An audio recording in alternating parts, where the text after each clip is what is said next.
जब अफगानिस्तान पर तालिबान का कब्जा हुआ तो लोगों में खौफ, दहशत और 20 साल पहले की खौफनाक यादें फिर से ताजा हो गई।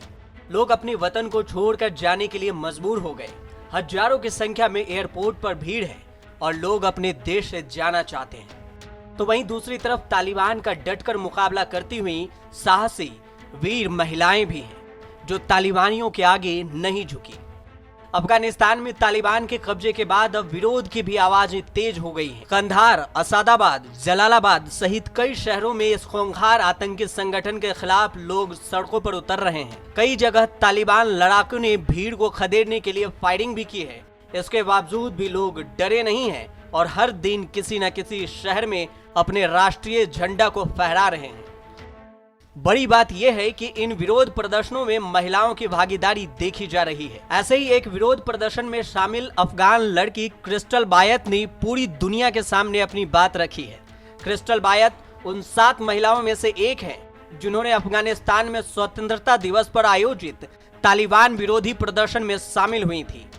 तालिबान के सत्ता में आने के बाद अफगान झंडे को फहराना विरोध प्रदर्शन का हिस्सा बन गया है। तालिबान भी इसे विरोध की तरह देख रहा है। क्रिस्टल बायत ने तालिबान के खिलाफ आवाज बुलंद करते हुए कहा कि मैं पिछले 19 साल से पढ़ रही हूं, अपने लक्ष्य को हासिल करने के लिए प्रयास कर रही हूं, लेकिन आज दुर्भाग्य से मेरे सारे सपने मर गए। बहुत सारी महिलाएं आवाज उठाना चाहती हैं, फिर भी उन्हें डर है कि वे घर से बाहर नहीं आ सकती।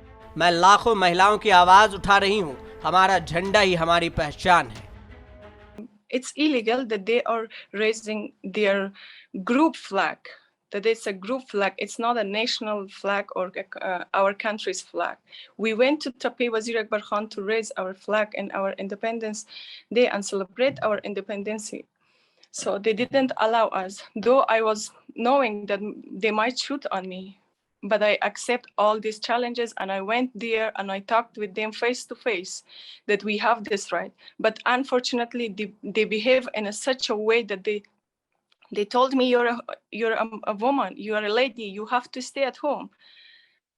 So I told them that we have the right to come out and we have to take part in all spheres of the society. And they said you're in a wrong way. So I didn't accept them, and then I continue, and we came on the streets and by the giving slangs of Zindabad Afghanistan. Crystal ने आगे कहा कि अब हर कोई डरा हुआ है और कोई भी तालिबान के बारे में कुछ भी बुरा नहीं कह रहा, लेकिन मैं इससे नहीं डर रही। अगर वे गोली मार देंगे तो जब तक वे गोली मारेंगे मैं प्रयास करूंगी और अपने लक्ष्य की तलाश करूंगी।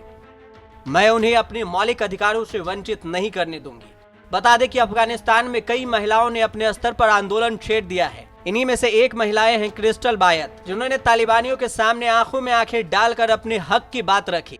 अफगानिस्तान में स्वतंत्रता दिवस के दिन भी काबुल में क्रिस्टल बायत ने विरोध प्रदर्शन किया था। क्रिस्टल बायत ने इस दौरान कई दूसरी महिलाओं को अपने साथ लेकर अफगानिस्तान जिंदाबाद के नारे लगाए। उस समय उनका तालिबानियों से भी सीधा सामना हुआ, उन्हें धमकी तक दे दी गई थी, लेकिन फिर भी यह बहादुर अफगानी महिला पीछे नहीं हटी। क्रिस्टल बायत की बात करें तो बायत अफगानी महिला है जिनकी उम्र 25 साल की है और पॉलिटिक्स साइंस में उन्होंने ग्रेजुएशन की पढ़ाई की है। इतनी कम उम्र में भी वो अपने सपनों के लिए तालिबानियों से लोहा लेने में कतई भी डरी नहीं, जो वहां भी महिलाओं के लिए वाकई काबिल तारीफ है। अफगानिस्तान पर कब्जे के बाद तालिबान का क्रूर चेहरा सामने आने लगा है। खबरों के मुताबिक देश छोड़ जाने वाले लोगों के बीच काबुल एयरपोर्ट पर तालिबानियों ने गोली भी चलाई, साथ ही धमकी भी दे रहा है। इन सब के बीच भी अफगान में महिलाएं डटकर तालिबानियों का विरोध प्रदर्शन कर रही हैं। न्यूज़ तक ब्यूरो।